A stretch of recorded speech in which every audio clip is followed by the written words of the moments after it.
What is up, everybody? Welcome back to the Triple H podcast, Happy Hour Hoops 2025. We are back for the first time in the new year. Merry Christmas, Happy New Year to all the Happy Hour Hoops fans out there. Guys, it's 2025, and the Detroit Pistons haven't lost a game. So this might be a crazy end to the season. 8-2 in their last 10. I hope that just means all craziness for the rest of this NBA season. Today we're going to do a big dive into all three of our teams, kind of keep you guys updated with the Cavs, Mavs, and Celtics here. Got some news, and of course we will have the NBA wheel spin at the end of the episode. Oh boy, guys, it's good to see your faces. Happy New Year, gentlemen. It's great to see you. Y'all ready to talk hoops? I think Jake's ready. I'll be honest. Ready. I think Jake's ready. Don't even need to do a little introduction. It's been a minute. It's been a year. We can make all the New Year jokes. Love to see you guys. Can't wait to talk some hoops. But I got to give the floor to Jake because, I'll just let him go. Hey, listen. Do we want to do this now or we go later? Do I want to give all my stats now? Should I wait till later? What are we? Oh, we'll get through the news first, but just tell us how you're feeling about last night. Just in general, beating the Thunder, the run that the Cavs have been on now, it's great. Listen, I said last night, I'm like, this is no matter what happens going into that game last night. I was like, I'm playing with house money. Like this team is 31-4 through 35 games. Nothing like whatever they do in the regular season, we know that they're going to be defined by a playoff series against New York or against Boston. So we're not there yet. So just enjoying the ride and just like I said, house money. Like what can they do in the regular season? Like this team, first of all, has said multiple times, we don't care about winning 70 games. Like they have the right mindset towards that. Like we care about making the conference finals, making the NBA finals. Like they're very much goal oriented here, but they've just been so damn good. And last night I put it as game of the year here in the title. There's been a couple great games this year, but just the magnitude, like what there was 31-4, 30-5. It's Cleveland and Oklahoma City on ESPN on a Wednesday night. Like that's all it took to get these two teams. Against a 10-game win streak. It was crazy. Like it was nuts, and they delivered every second of the game. It was close all the way through. The 7-point score at the end does not even show how close it was all the way through. The Cavs kind of just hit a couple shots late and pull away, but like if you look at the box score, everything, these teams ridiculously even down this. Like those two incredible basketball teams with incredible basketball on the floor. But the Cavs are here no matter what happens. Even if the Celtics, beat them in the playoffs, go to the finals, the Knicks, whatever, this Cavs team's not going anywhere. Like this is year 2, I guess you want to call it, building on last year of 5-6 years. Like these guys are here and they're young and they're locked in together for a long time. Shout out Kenny Atkinson, man. And shout out Kenny Atkinson, bro. It is crazy. It's funny you mentioned the Pistons things because we're at the point now of the Pistons experience where I've been starting to see a lot of pro JV Bickerstaff tweets. Like JV's doing such a great job with this Pistons team. Look at them and I'm like, all right, we got Kenny. We're chilling over here. Like, he doesn't feel that way, bro. No matter how good the Pistons do, he does not feel good. He's not looking. If you're JV Bickerstaff, you can't be happy right now. You got to. No. Man, that's tough. Like, dude, all he thinks every day, I'm sure, is what was I doing wrong? And right now, you know what's funny? Right now, say the play-in didn't exist. 8 seed Pistons, 1 seed Cavs. No. Wait, really? Yes. Oh my God, that's incredible! I didn't realize that. I need that more than anything. That would be beautiful. I mean, it's just absolutely insane. We have a Pistons 8 seed right now in general. Yeah, that's the buried the lead there. The Pistons are the 8 seed in the moment in the East. Ridiculous. It's crazy, man. All right, let's get right into the news and notes, and then Jake has much more Cavs stuff to dive into, and then me and Steve will also talk about our team. But yes, Jake has the floor here. The Cavs are a dominant force in the NBA right now, and we should all hear about it if you haven't already. If you've been under a rock. Starting off hot button issue here. Before the new year ended, we talked a lot about Jimmy Butler's agent and Shams going at it, whether Jimmy was going to end up on a new team. all of a sudden Jimmy speaks his mind at a post-game presser saying, he wants to play somewhere where his joy will come back. What? That was the funniest press conference. And yeah, he got suspended for his comments. And now here we are with Jimmy Butler almost undoubtedly going to be traded at the deadline. I'd be pretty surprised if he isn't, because if he isn't, it's kind of an L season for the Heat, right? And obviously it's not going to be great when you trade your best player, but you hope for some return and you can still compete because Spoelstra, Bam, and just kind of Heat culture, if you will. But if they don't trade Jimmy, I mean, this is only going to get worse. So where are you guys at with the Butler saga? And then we'll talk about our favorite landing spots. I mean, I guess, do we apologize to Shams? He was right all along. Yeah, Shams, right. Shams, I mean, he aged well for Shams, right? So I guess that's the first thing there. But the other thing for me too with this is what team's going to want Jimmy Butler right now? And this is not me trying to say he's not a good basketball player anymore, but like, how do you please this guy? He hasn't been happy anywhere he's gone. And, you're in Miami. You thought it was going well in Miami for a while, the past couple of years. He's making a lot of money, and he's not happy there. And it's like, all right, like what team is really going to want to bring him in? It almost feels like at this point, I don't want to call Jimmy Butler a diva, because I don't truly believe he's a diva, but I feel like he's at that point in his career where he claims that he cares about winning and everything, but I really don't know if that's a thing. And maybe he just wants to go somewhere where he could kind of be out of the spotlight, just kind of playing basketball. And if I'm a team that's, looking for a, playoff push or move up in the seeds, I don't really know if Jimmy Butler's the number one target I want to attack this, because I think regardless, you're going to be overpaying. Because of the name Jimmy Butler, right? It's the name. Like right now, and this is, I think, kind of crazy, but right now, like how much more do you think teams would pay for Jimmy Butler than a Jeremy Grant? I think tons. Yeah. But production on the court, is it that much of a gap? I don't think so. No. But you have the Jimmy Butler name, which is going to make teams overpay. It's also Miami. Miami, has shown in the past that they're not going to make a trade unless they're getting, I think what they believe is the favorable side of it. And so that leads you to kind of this almost Brandon Ingram-like situation where you're almost asking for too much. You can't really get a deal done. And next thing you know, you have a guy on your team who's a starter in the NBA, a valuable player, but's unhappy there. And it just changes the whole locker room out of sorts. It just makes everything weird. Like you said, we have the suspension now because of the comments. It's going to be weird to see. I don't think Jimmy Butler plays for Miami again this year. But could we see a situation where a trade doesn't happen because the Heat are asking for too much and then Jimmy just sits out the rest of the year? And says, I'll just bet on myself next year. That's kind of where I see this leading to. I mean, if you look at potential teams, the Memphis Grizzlies is one that I was hearing a lot of betting odds are saying Grizzlies, and Jimmy's like, I don't want to play there.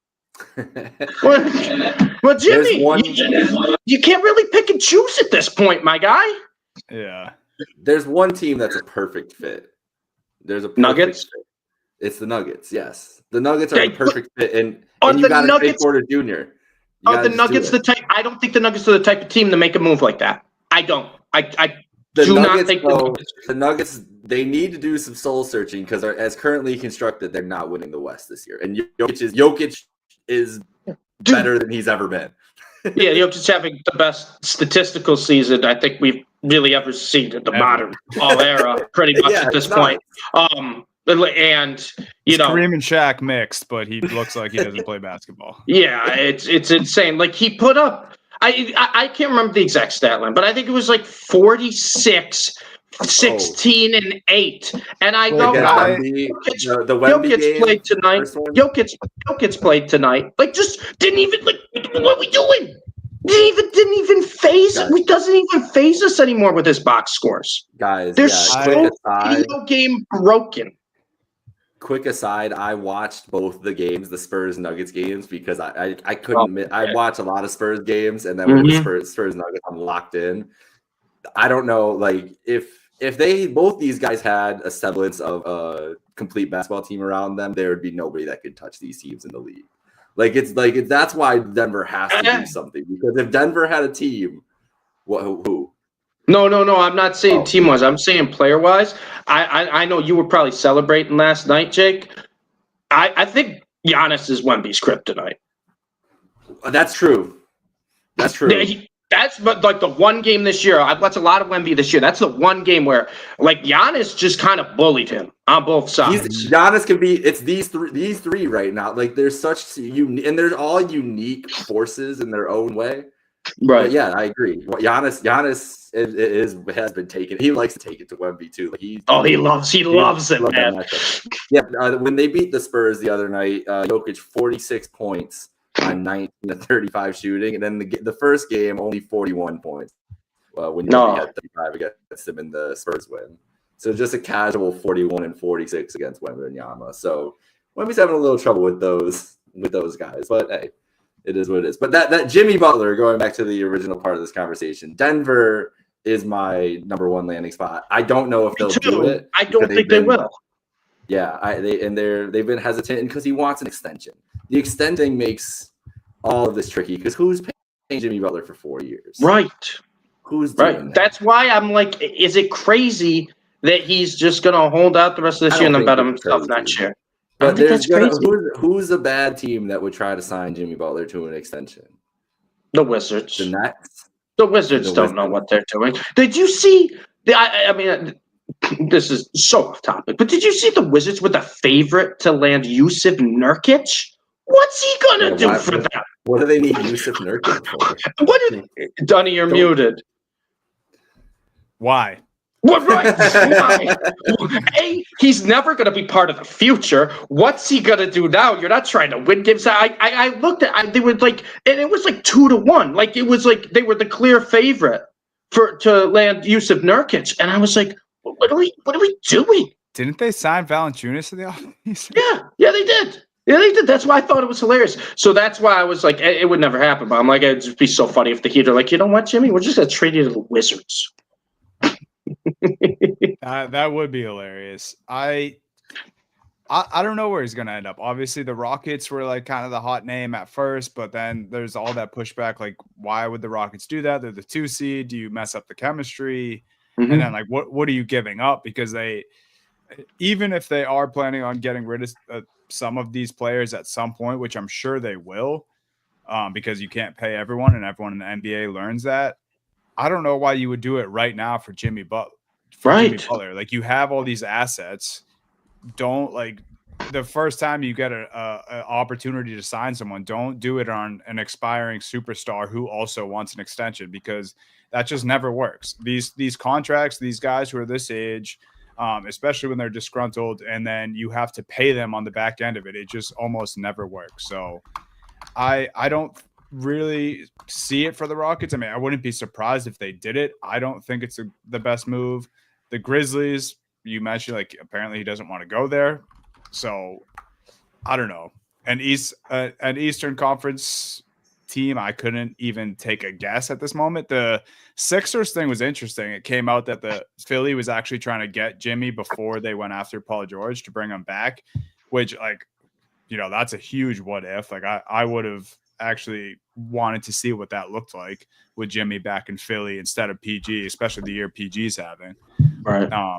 But if I had to pick a favorite landing spot, I think Nuggets make the most sense to me right now. I think that's the most likely.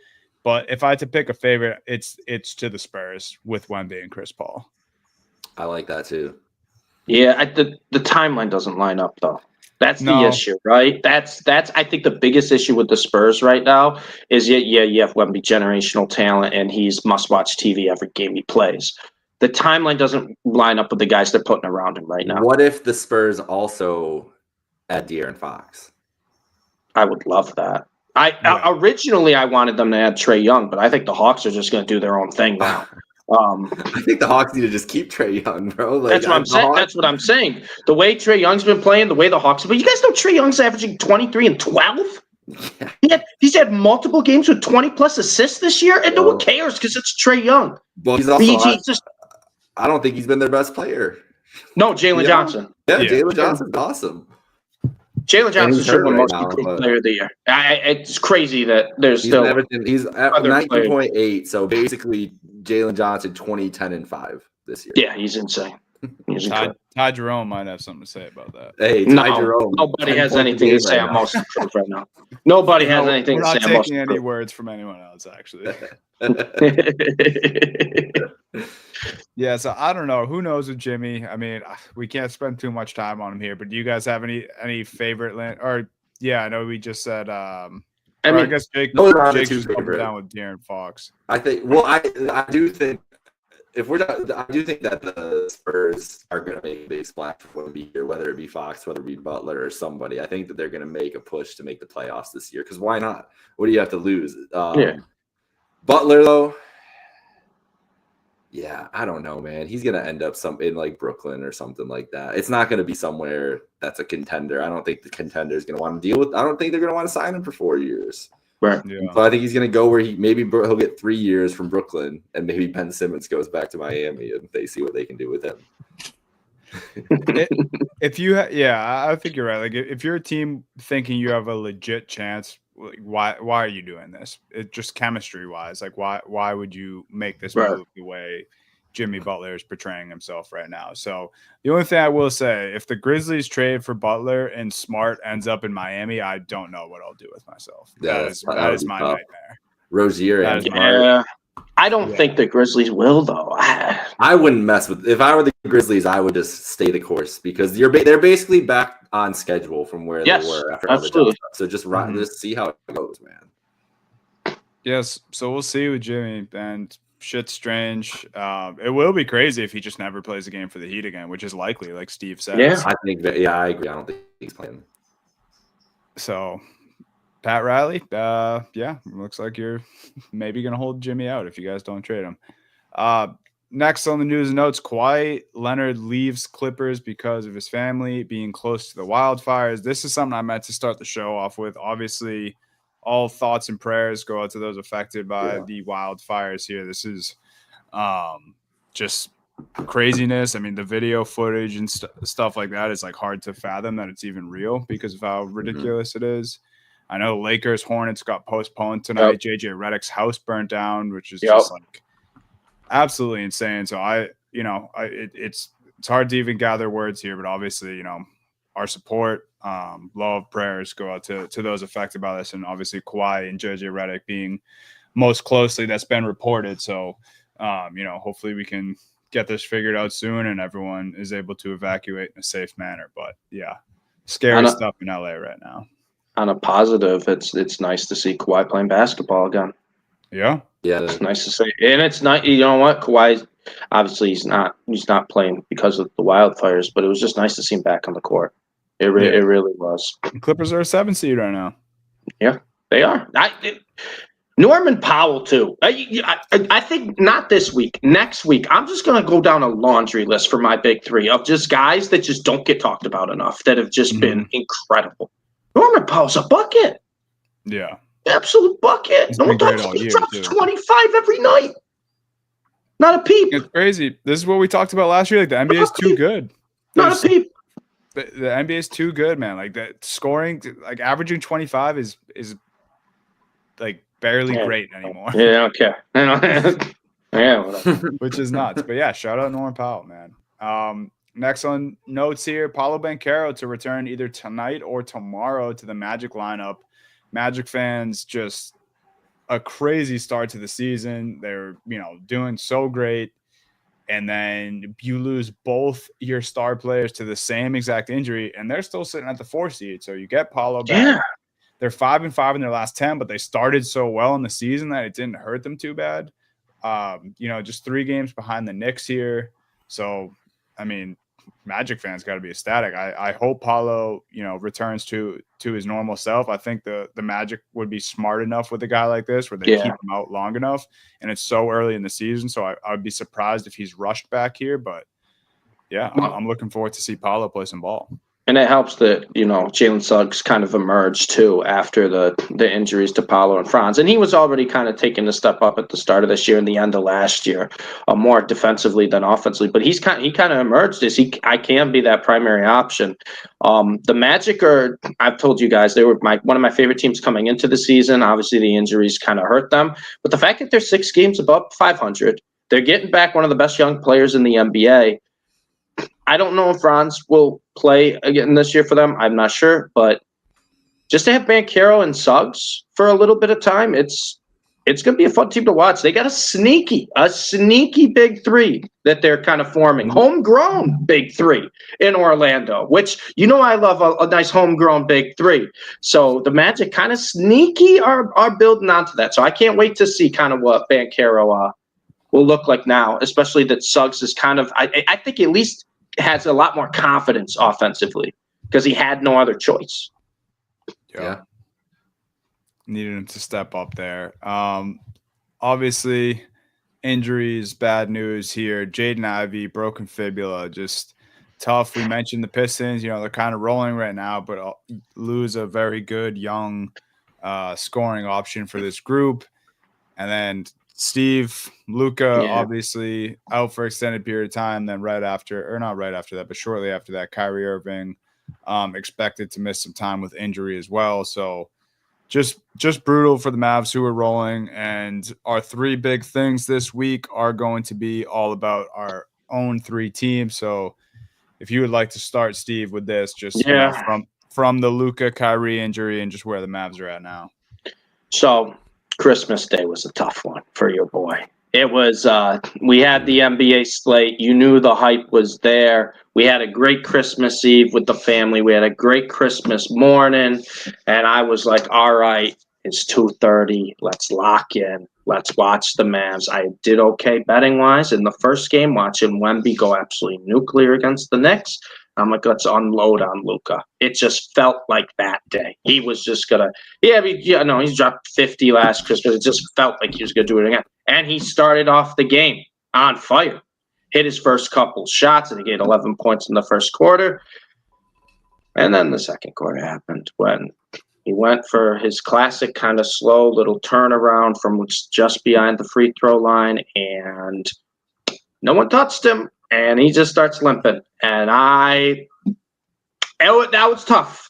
It was tough to see that. He kind of limped to the locker room, and that replay just lives in my head rent-free right now, where it just was the last thing you wanted to see for a guy who, had been struggling with his health pretty much the past 2 seasons. Despite playing like an MVP last year, he was dealing with injuries, and then the start of this year was he couldn't stay healthy, right? You had him, especially in the offseason too. He was never fully healthy.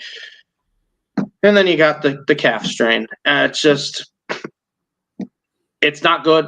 Reevaluated in a month, they said right around that time. So I'm just crossing my fingers end of January. We get good news. So that was like, all right, cool. We got Kyrie.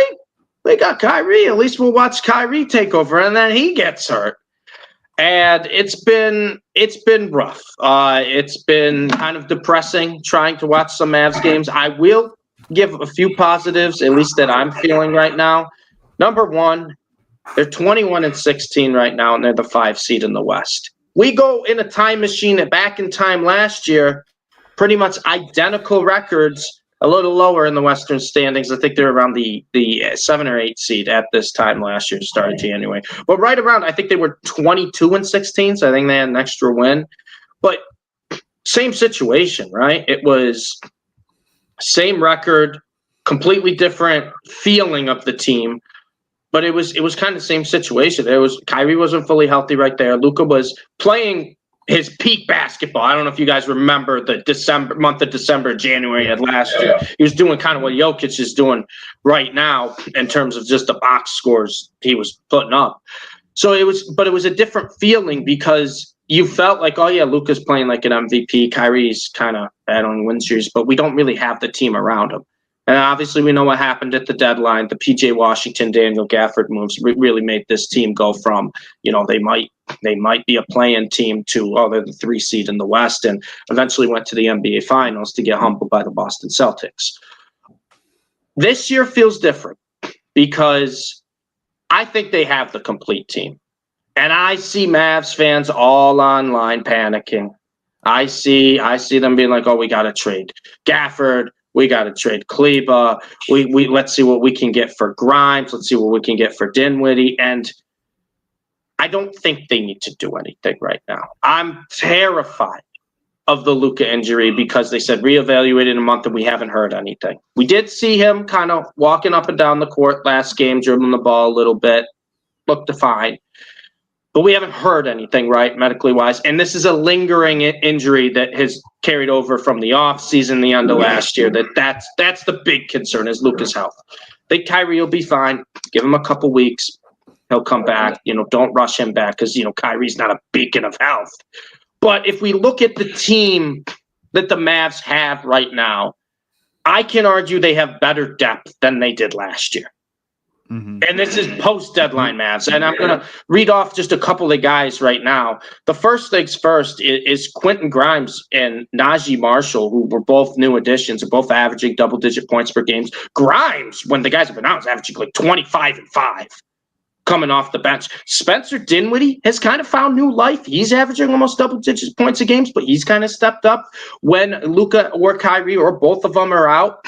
They're not winning a lot of games, but you don't expect a team to win losing your 2 best players that are both not only superstars, but closers in the fourth quarter as well, and guys who can completely carry a team, take over a game.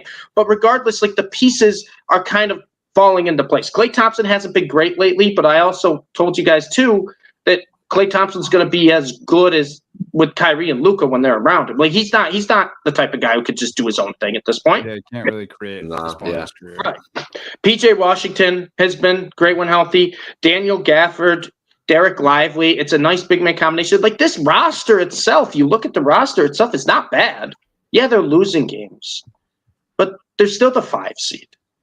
Mm-hmm. And I truly believe at full health, this is probably the second best team in the West. I still truly believe that.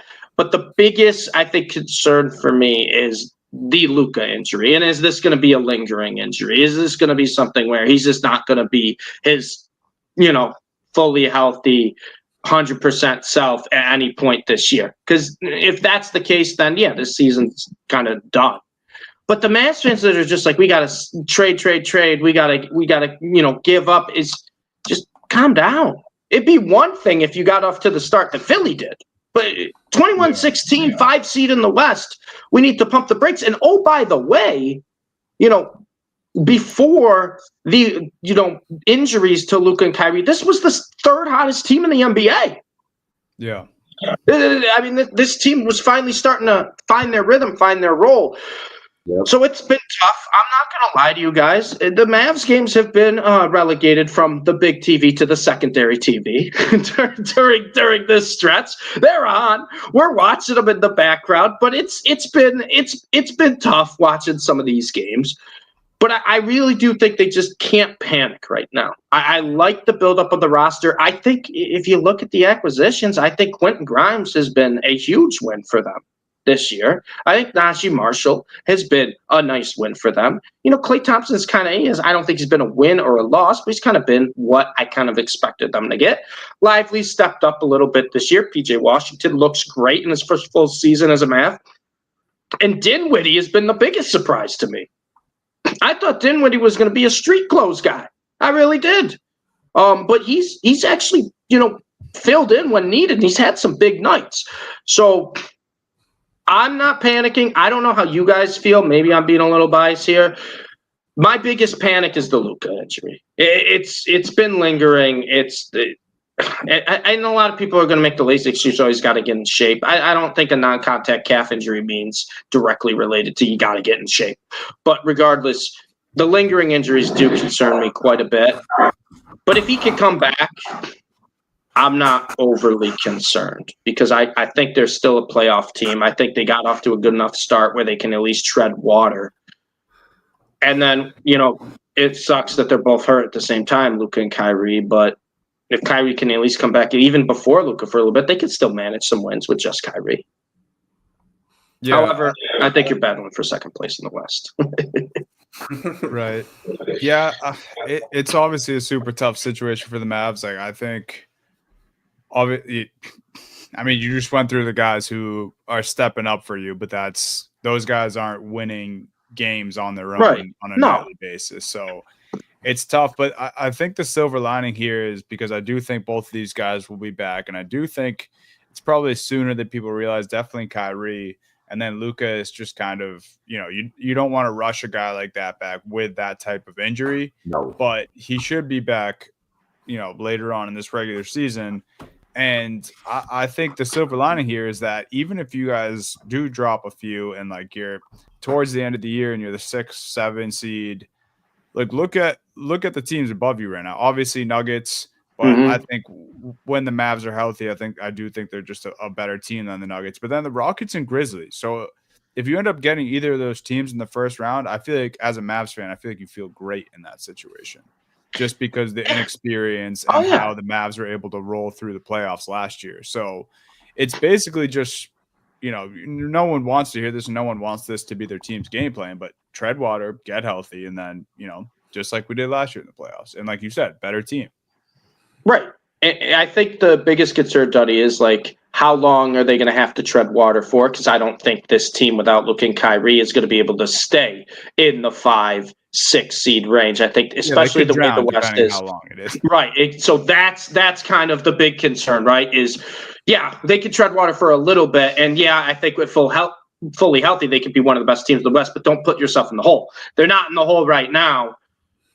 So they're all right, but that's the big concern for me is I don't want to see this team in the play-in because you could also see the Mavs almost not wave the white flag, but be like, all right, this season's kind of if Luka's injury, right, it lingers a little bit longer. Kyrie can never get, he's back for a little bit, then he's off for a little bit, then he's back for a little bit, kind of, how he was last year. Then I could see the Mavs being like, all right, let's kind of not wave the white flag, but this season we'll see what we got, but we're not going to rush anything. Because that's my biggest fear, is that they just bring Luka back too soon because they feel like they're drowning. And it just makes this whole season, and not even the whole season, but the career for Luka just a mess. So tread water. Hopefully we don't drown. But right now I'm going one game at a time. Yeah, you gotta. And hopefully, injury bug doesn't last with the Mavs and these guys. It will. Here. It will, though.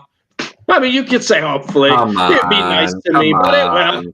I know this song and dance. I know this song and dance. Luka should have won the MVP last year. They get to the finals. Now it's just like he's never going to win the MVP again because Jokic is just going crazy, and then it's going to be Wemby's league. And the injuries just that's just so They'll be stupid. fine. They go to the finals last year. Lucas should have won the MVP. Now I got an injury season. It's just so dumb. Just so dumb. Better days ahead for Mavs fans here. Yeah, better days ahead. That's congrats. The Pistons are undefeated in 2025, man. Anything can happen. Anything can happen. It's a fair point. You know what can't happen? The Pelicans win a game. That can't happen. Well, anything might be able to happen. But I'm hoping Zion starts putting up 19 points a game at least, though. That's all. Zion does a 360 dunk the next game he's out. It's like they're like, that's the Pelicans story right there. Yeah. What are we doing? Yeah, it's crazy. We can't get into the Pelicans right now. The wheel's going to demand it. Last thing I will say about the Pelicans, I did see a rumor that the Mavs would be the favorite to land Herb Jones in a trade, which I would be. Please. You gotta. That's like you guys losing Derek Jones Jr. and just hitting the 2x upgrade on him. Exactly. Yeah. That's what I'm saying. Like, as long as we're not giving away one of the core guys that I feel like should be this team's future, please I don't care. Just give him a bunch of picks. I don't want to trade Grimes, but he'd have to probably be involved. Probably Jaden Hardy and I don't know. Jones. That That would be insane. nice. I would love Herb Jones, man. But that's the thing. I don't think the Mavs are going to make a move right now because A, they got 2 injuries, and B, they don't want to sell off pieces, and they shouldn't go get like a big name. If the Mavs get Jimmy Butler, I probably won't be on this podcast for the next 3 days. I'll be completely honest. But Jimmy, Kyrie, and Luka would just be the funniest combination. Oh my God! Just tread water and don't drown. That's all. That's all I ask. You would get sick of like that. Yeah, you Mavs fans have to. You can't do that because either they would get sick of each other, or Kyrie and Jimmy would be like best friends. Like they would be inseparable for some reason. I feel like it just so like there's just such a big opportunity for bad attitude Kyrie to come back out if Jimmy joins. Probably. And no one they can't have that. Yeah, me and Jake will tell you don't want bad attitude, Kyrie. No, you do not. You trust me, dude. I know from experience. That's the one thing I've been here's the thing about. Is I never really got bad attitude, Kyrie. They got him out of there. He was his bad attitude was I'm gonna get a knee procedure and not play this year, or you trade. And that was like, okay, we're trading you. See you later. Buddy. And then he went to Brooklyn and Boston. Don't remind me. Anyway, Jake, you want me to go Celtics here so we can wrap up with Cavs and the 3 big things? Sure. Before you go Celtics, Dunny, yes. Which one of these 3 teams will we get on the wheel? Which one do you think? You think we'll get? We're Celtics, getting the Mavs just for you. Just for you, we're gonna get the Mavs again. I know. You've been the wheel has targeted you more than. The wheel hates me. The wheel hates. Yeah, if anyone happens to be a first-time listener, we do a random NBA wheel spin at the end of the show, and it is just been toying with us all season. We'll talk about a team for most of the episode, and then we end the show. The wheel gives us that same team. Mm-hmm. But the Celtics guys, trying to get out of the way of it. Oh, look at that! You guys notice he did it! Banner. Let's go.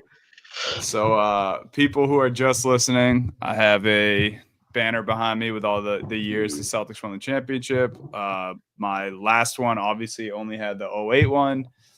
We were wondering when I was going to get it updated. Shout out to my girlfriend's mother actually got me the new banner with the updated 2024 championship on there. So there's that. As far as the C's, it's interesting because I feel like they're just in a similar spot to last year, but then the Cavs are just here and they've arrived. So the Celtics have kind of taken a back seat.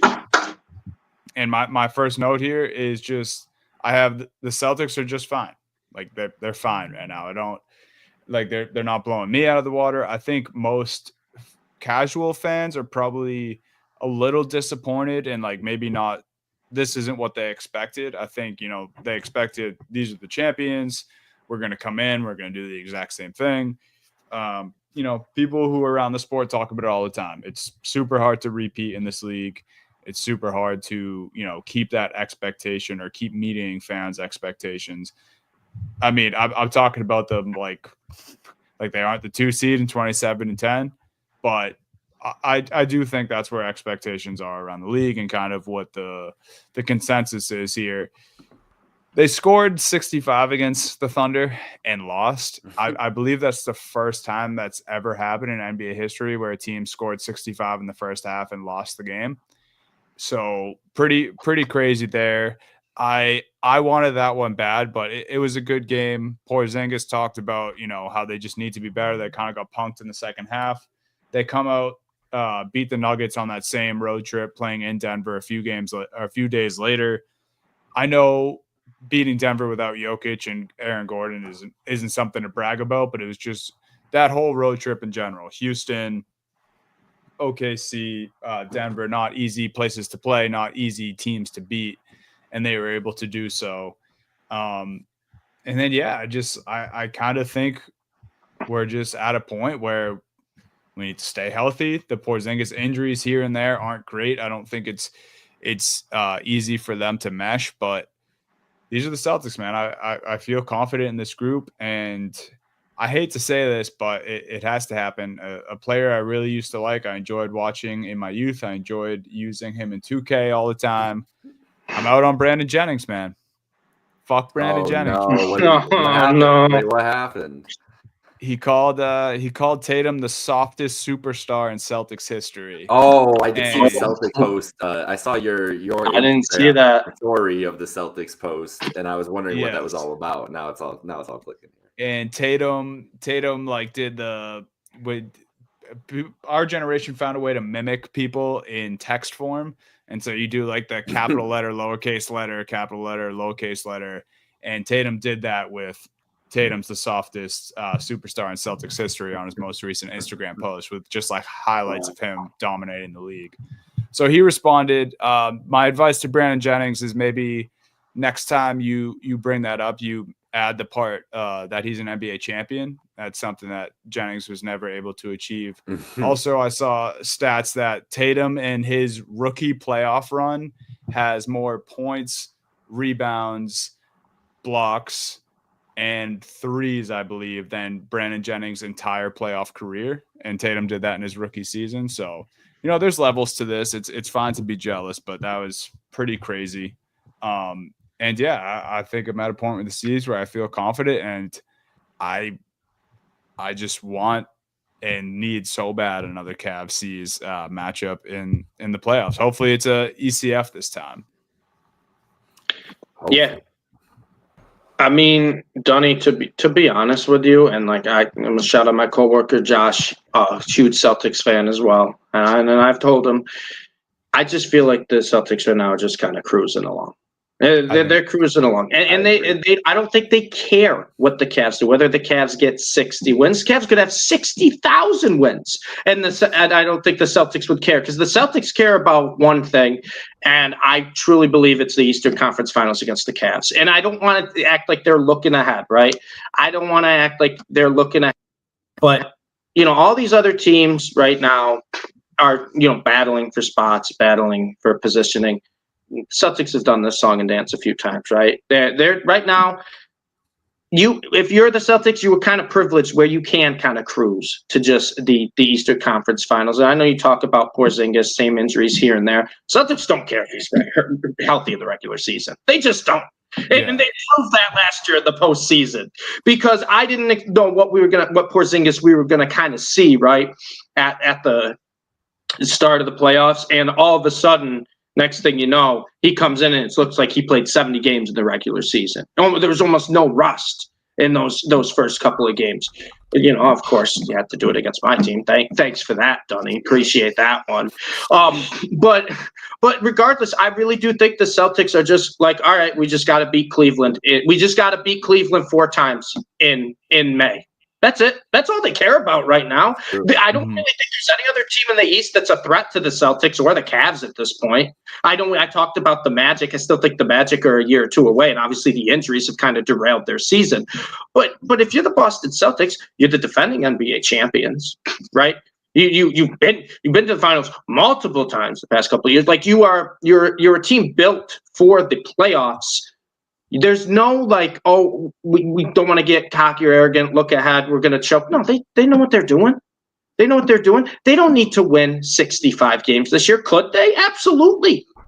They absolutely could. But this is, in my opinion, still one of the best rosters in basketball, if not the best roster. They are the team that has capitalized, I think, the most on the way that the game has kind of gone with this 3-point shooting, and they've built their team kind of around that. And all it is to them now is like, all right, we just got to beat the Cavs 4 times. That's all this is. Do they really care if they're going to have home court advantage? I don't think so.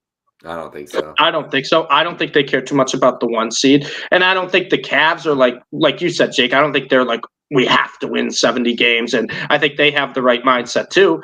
But Dunny, I mean, the Celtics, like, we know how good they are. We've known how good they are. They've been the best roster in basketball for probably the past 3 years. They're just worried about going into the Eastern Conference Finals healthy, because I don't think there's a team that's going to stop them before Cleveland. And I'll tell you what, I was going to say bet my life, but I'm not going to, because injuries are a real thing. But barring any major injuries, I would bet my life that the Celtics and Cavs would not finish below the 3 seed in the East. Oh yeah. Which means that they're meeting in the Eastern Conference Final. This is happening. One's going to be the 1, and the lowest the other one would fall would be the 2 or 3. This is how it's going to go. So, I mean, the Celtics are in kind of a different situation, I guess, than my Mavs are, but we're kind of in the same boat to a degree where you don't have to do anything crazy right now. You're in a much better spot because you're still absolutely dominant. And your stars are healthy. Lucky you. But yeah, just wait till May, Donnie. Just wait till May. I will say that's, and I anytime that comes up, like it's just, and I should probably knock on wood while I say this, but like it's just something that you can't measure statistics wise, and it's something that Brown and Tatum have just been so good at their whole careers, just durability, and they both just take care of their body so well. And Tatum a little more reserved, but like Brown, the offseason workouts that dude's doing, like shit pays off, bro. Like this, he's in exceptional shape. He's one of the best athletes in the world. And it's because they take care of themselves, and the best ability is availability. And those guys are 2 of the best in the league at that. The last 2 closing thoughts on the C's here. The back to the Tatum thing, like he's gonna get hate. He always is. I don't think he's all that corny. Obviously, I'm biased. I don't really understand the corniness, soft stuff about Tatum. I get he's a Boston athlete, so maybe the hate just comes from there because that I've understood my whole life. Mm-hmm. But if you hate Tatum, like my best advice is stop watching basketball for the next decade. I feel like a lot of it's just because he doesn't care like about any of the superstar stuff, and everybody wants him to care about. Like everyone's like, bro, you could be like the face of whatever you wanted to, and he's like, okay, but like I don't want, like I'm chilling, bro. Like I'm cooling, I'm hanging out with Deuce, like I'm just gonna do my thing. I feel like media resents you when you do that. Like we're like, we will give you the keys, and you don't take them. They're like, all right, well then fuck you, bro. Like get out of here. Like that's how they treat you. And I feel like that's what happened with Tatum as much as anything. And I don't blame him. Like, bro, just chill, do your thing. Yeah, he's very like clean cut, dry interviews. Like he always says the right things. Like he's like a respectable person, but like never like has these like crazy answers or like really talks out of term all that much. Yeah, so that's a good point, Jake. But yeah, just my closing thought: if you hate Tatum, sorry, the next decade he's going to be doing this. So he's still only 26 years old. He's continues to get better every season. Same with Jaylen Brown. Last thing, Peyton Pritchard is tied for the most games with 20 points this season with 0 free throws. And I know Jalen with 6. I know Jalen Johnson will win Most Improved Player. I'm actually with you on that, Steve. But if there is someone who's close, I do think it's Pritchard because this dude's a fucking bucket. When he just went 6-man though, right? He just will. give him Yeah, 6 I'm fine with that.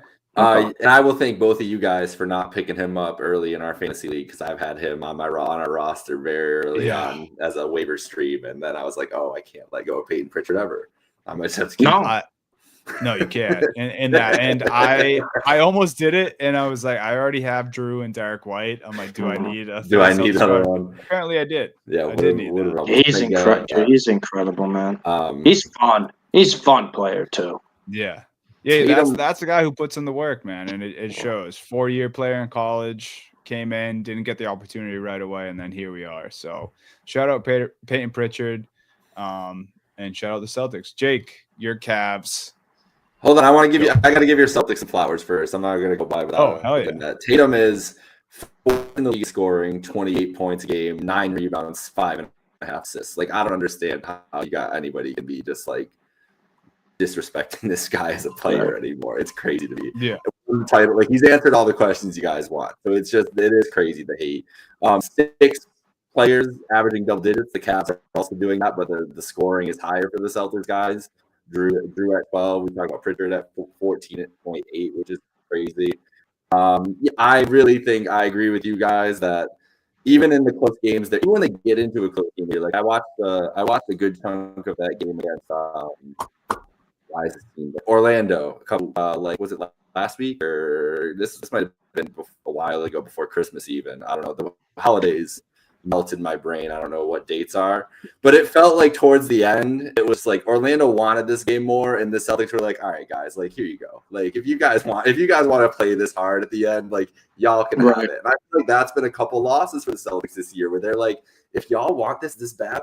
Like that was Sunday against the Thunder. Like, go, you play this hard game, whatever. Like, we don't care. Yeah, we'll see. That was December 23rd, and then they kind of did the same thing on Christmas with Philly, where Philly just wouldn't go away, and then they were like, all right, whatever, Philly. Like you want this, go for it. Like we're still like it's not gonna matter. In April, we would toast this game by 7 points, easy.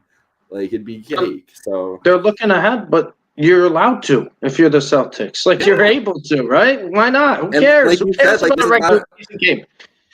It's not like they just won the title last year. They went to the title a couple years ago. They went to Game 7 of the conference finals. Like this is a team who knows how to make long playoff runs and knows when they have to kind of get into gear for it at this point. It's a veteran team. It's the most championship experienced team we have.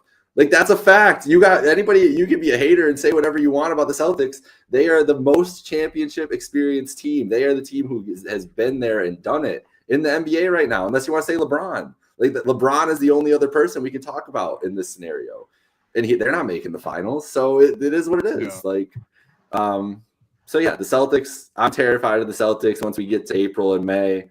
I do think the Knicks and Orlando will give or Milwaukee would give the Celtics and Cavs like good 5 or 6 games, but I do think it's just collision course Cavs Celtics, especially from what we've seen from this Cleveland Cavaliers team. So I got a bunch of stats, guys. I'm just gonna rail them off because it all just it's a Kenny Atkinson thing, it's a Cavs team thing, it's all these things. There's the 5th best start in NBA history. The 4 other teams who started better than them: the 2015-16 Warriors, who lost to the Cavs. The 66-67 76ers, which is a crazy, try to say that 10 times fast. 33-3, won the title. The 71-72 Lakers started 33-3, won the title. And the 95-96 Bulls were 33-3 and won the title.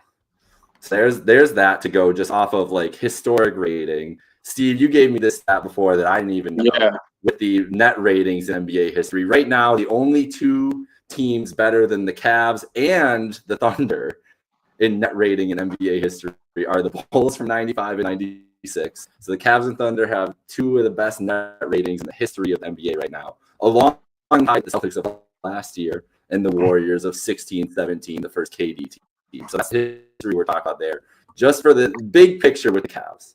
Now let's talk about what they've been doing with Kenny Atkinson, right? Because this is the reason we're having this conversation like at all right now.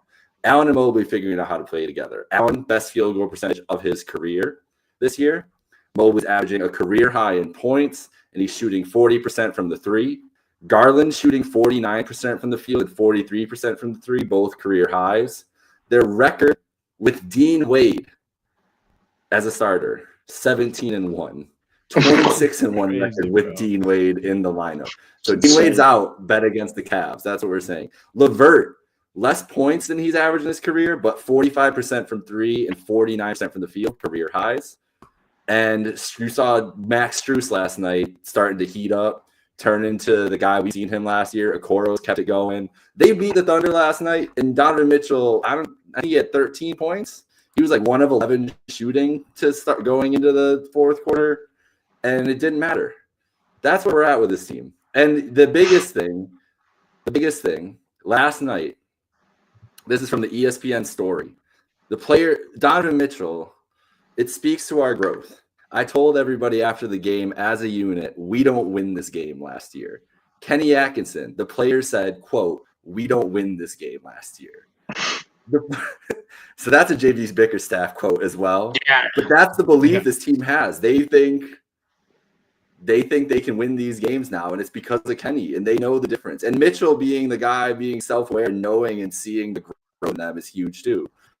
So it's all good stuff. Like everything that I just said, like I didn't even know like all the career highs and stuff and everything until today when we were like I was doing the research for this, and it's stuff that I've told you guys about Atkinson that I believed, and now the proof's in the pudding. Like we're 36 games in. And all these guys having the most efficient seasons they've had, getting career highs. the net rating, all this other things. Like all the pieces were clearly there.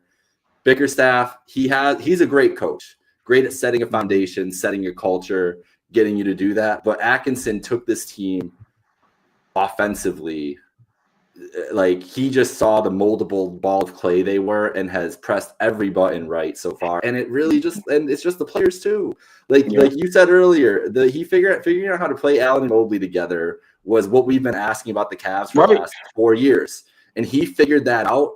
And he also figured out how to defensively kind of still be effective with Garland and Mitchell in that way by utilizing those two on the floor. Like all they needed to do was figure out how to put those guys on the floor offensively together, and everything else was going to open up. And the wing production, like, we talked about like what wing should they get? Like who are they going to need? They got 4 guys between Wade, Strus, Okoro, LeVert.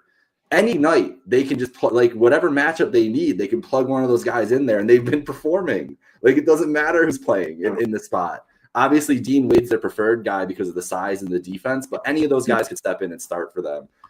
So it's crazy. It's scary. It's like they've been so good, but it doesn't. And I'm enjoying it and going to enjoy the ride, enjoy the present. But it really doesn't matter until May, until that Celtics series. That's where I've started to shift my brain into that. Where now we know we're going to make the playoffs. No, obviously, know we're going to be a top seed.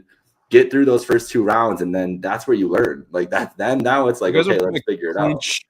Clinch a top 3 seed in like a month. Yeah, the way the East is too. It's insane. It's gonna be like the season effectively will be over by the All-Star break for the Cavs, and then it's just like, okay, what do you do in April? So it's fun though. If the Cavs wanted to fall out of a playoff spot right now, fall to the 11 seed, they'd have to lose 16 straight games. We're in January. Yeah.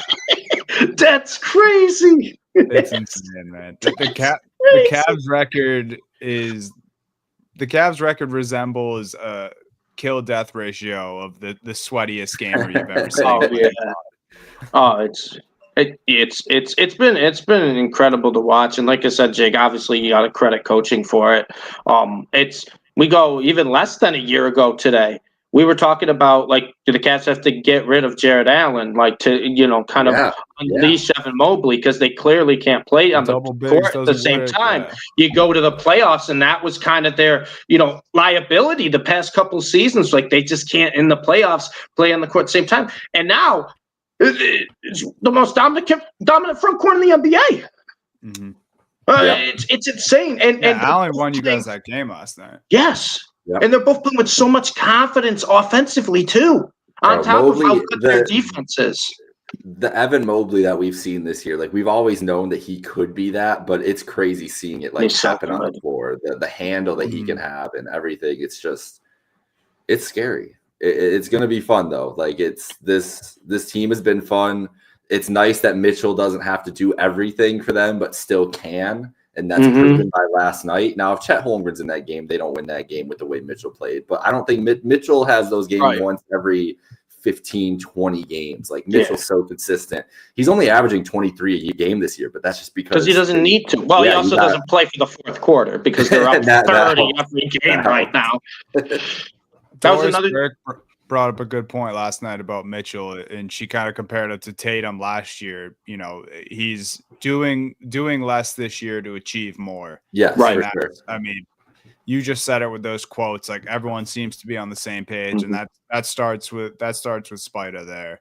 And I think he's just, he went to the playoffs in Utah, and shit didn't work out there. Then he's had successful seasons in Cleveland, but like he's realizing now, like, this is what he needs to do. Well, I remember us talking about it. There was an athletic story when the season opening win streak and everything, and how the big topic of it was the second Donovan signed long term, everything changed in the vibe around the locker room, because it was finally like, okay, there's no uncertainty anymore. Like, this is us. So now let's figure out how to make it work and be one big happy family.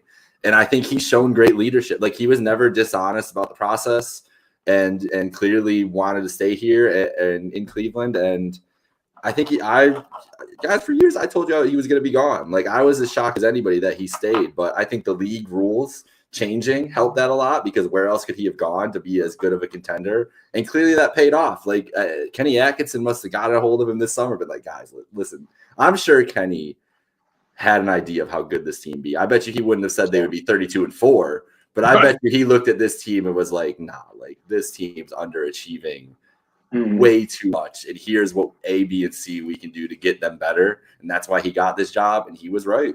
Like he was right about everything, because this team just needed a couple different levers pulled, a couple different things, and now it's a special group. So we'll see. If they win 70 games this year, that'd be nuts. I kind of don't want them to push for it. I really hope they don't start pushing. What are they on pace for right now? They're on pace for 73. Oh my god! They're on pace for the tie. So that's crazy, dude. You think you were having this conversation? You think you'd be having this conversation? No, that's what I said. Like last night, I'm watching this game. I'm like, I'm nervous, but I'm not, because I did not think this shit was gonna happen this year. Right. So here we are. Like this is basketball nirvana for the regular season right now. I can't be mad about anything. And no offense the to Wizards. You, Donnie. Yeah, go ahead. I want to see Cavs Thunder because I want to see Chet Hartenstein versus Mobley Allen. It would be nuts. Because we don't really have that in the NBA. That's Horford Porzingis. No, you're right. You're damn right. Not Horford Porzingis. That's what makes Celtics Cavs so interesting. Is it's the dominant wing duo, the most dominant wing duo in the league, and has been for years, against all-star guards and all-star bigs. And like what wins in the modern NBA? Right. Can you win without the dominant wings, or do you need the dominant wings? Like, does that overpower everything? Celtics need a healthy Porzingis. I would want a healthy Porzingis. Absolutely. I would rather you guys. I think you guys would smoke us if we didn't have Porzingis. I agree. Yeah, Horford would have a tough time with Cornette and Kata. Like that's more. Well, that's the thing is, I think the only thing the Celtics and Cavs both could use is backup bigs. Like the Cavs backup, if one of those guys get hurt, is Tristan Thompson. Probably. Yeah, it's crazy. Dude, I saw him celebrate with the team last night. I'm like, I literally always forget. It's crazy, bro. Right, y'all ready to I was gonna say here go ahead. Is the Wizards have 2 more wins than the Cavs have losses. That's nuts. Oh, that's tough. That's tough. 6-29, baby. They're signing Nurk, though. They're signing Nurkic. Don't worry. Oh, yeah. The Cavs play the great move, Wizards. 25.5 games behind.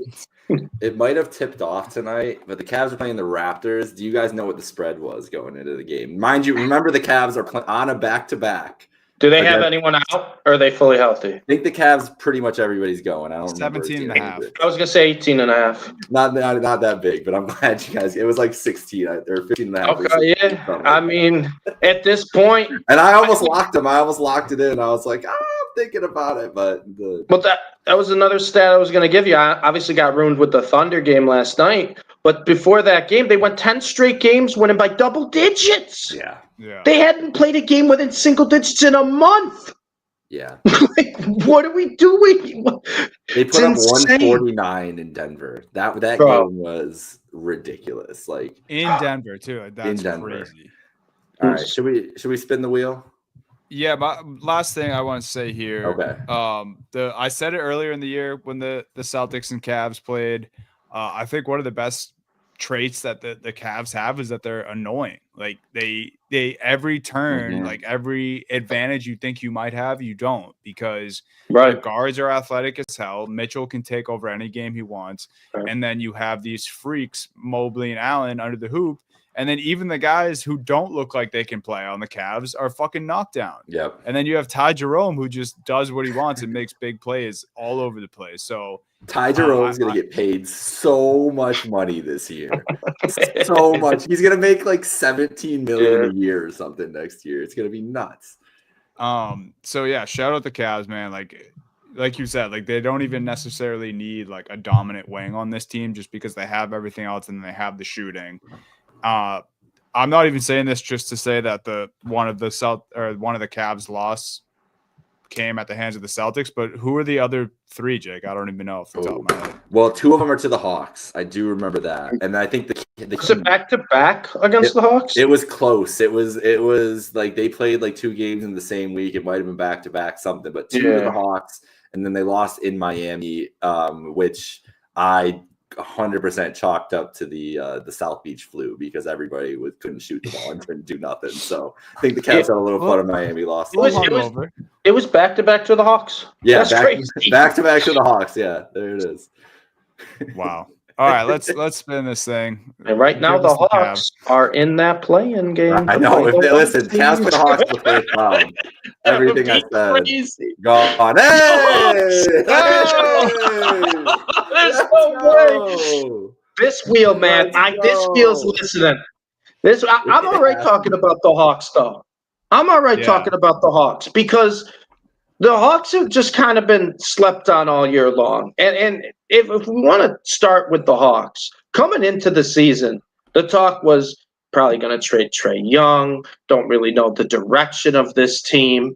And now you look at the Hawks roster, they got a good and a young roster. Mm-hmm. This is a team, first off, Trae Young, I want to apologize on behalf of all casual NBA fans out there. They may dislike you. They may say you're undersized. They may say, oh, he's really not that good. He's a liability on defense. This guy's an offensive superstar. Can we just call him a superstar at this point?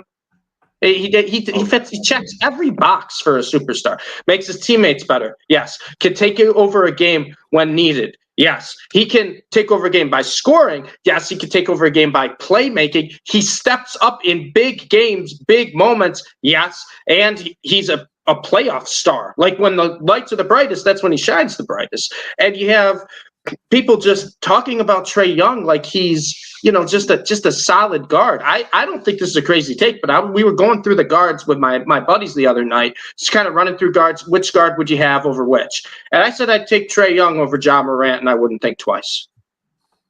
I wouldn't think twice. I would take Trae Young over Ja Morant. Right now, I'm with you. And I wouldn't think twice. I think I'd take Trae Young over De'Aaron Fox, and I wouldn't think twice. And then we got to an interesting one. Because this has been everybody's favorite player. Everyone, they want him to be the next face of the NBA. But at this point right now, in terms of consistency, in terms of showing up at the playoffs, Trae Young or Anthony Edwards? I'm still taking it there. It's not a crazy. I had to think about clear answer.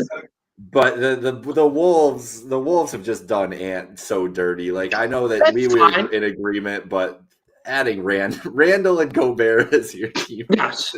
I agree. I agree with that, but also too, like we were talking about how the Hawks have just kind of done nothing for Trae Young, and now look at the guys around him.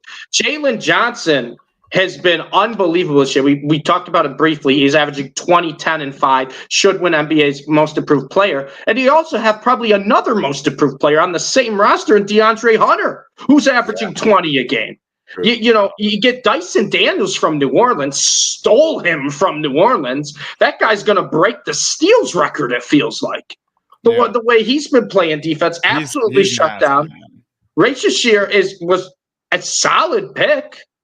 He's been fine, averaging 10, I think 4. These have been a rookie. They've been incredible rookies. But I look at this team, and I'm like, all right, he's young. Daniels is young. Hunter's young. Johnson's young. And Trae Young, pretty young too. And this is a core you can win with it, you can build with. And Jake, I know we talked about it. They're the only team that beat the Cavs twice. The Cavs only lost 4 games. Half of their losses are to the Hawks. Beat them on back-to-back games. But this is a death sentence to play this team. Right now is the 9 seed. No top seed wants to see the Hawks. No. And I don't think they'll stay there. I think they'll get better as the year goes on. I think they're going to be more around the kind of 4, 5, 6 seed range in the East.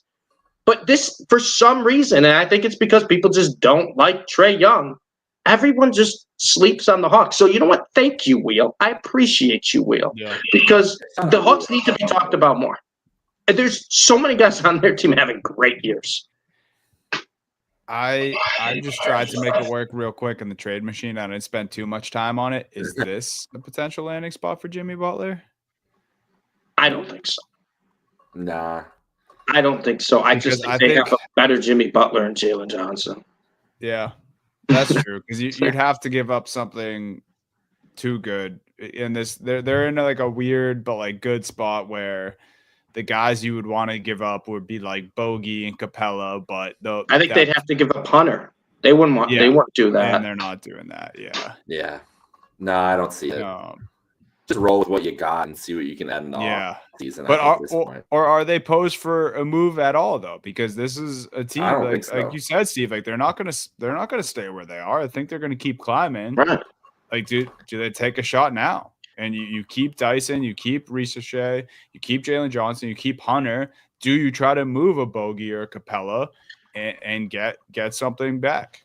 I think maybe getting a younger big would probably help. But Kamu's actually been pretty solid off the bench this year as a backup big to Capella. And obviously Capella, he's not going to play more than probably 20 minutes a night, most nights for you.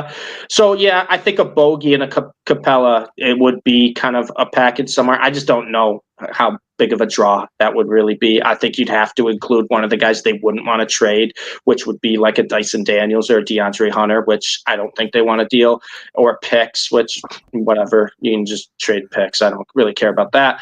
But regardless, I feel like this team is kind of a young enough core where they can, they can just stick with the team, and almost kind of similar to what the Mavs did at the deadline last year, where they got kind of guys that were, PJ Washington, Gafford, both young. They fit the timeline for the Mavs, right? But they were guys that just kind of didn't really find the exact role on the teams they were, the Wizards and the Hornets. They showed, moments of brilliance, and then there were other times where they just kind of got lost. I think that's kind of the type of players the Hawks should target, because I look at this Atlanta Hawks team, and it feels like a team that, you have the juggernauts in the East, the Cavs and the Celtics. But I think this Hawks team could beat the Knicks in a playoff series. I think they could beat the Bucks in a playoff series. I think they could go toe-to-toe with the Orlando Magic. Oh, yeah, I think Trae Young and MSG, man. Anything's possible. Right. We need it. Nah, shout out the Cavs. I like it. I have them. I got them late on our win totals, which we will next week. I want to talk about them. I got like the 3 worst teams in the West. It's a disaster for me. It is an absolute disaster. No one thought the Pelicans was going to go down that bad. Well, clearly. Oh, the Pelicans are just the Pelicans. Bro. Shout out Trae, man, because I think this is a big year for him, regardless of how this season goes. I think it's positive no matter what. And it kind of gives options for Dre. I think it gives him a little more power in the organization again. And then, if Atlanta does want to move on, like, people will be lining up for Trae Young. I think absolutely should. He's very good. So shout out Atlanta. Good job, Wheel. It was funny that we were just talking about that. Maybe new year, new Wheel. You guys know Trae Young had 31.20 assist game this year? Yeah, insane. It's like, we barely talked about. Say that again? 31 points and 20 assists in the same game. Just was never talked about.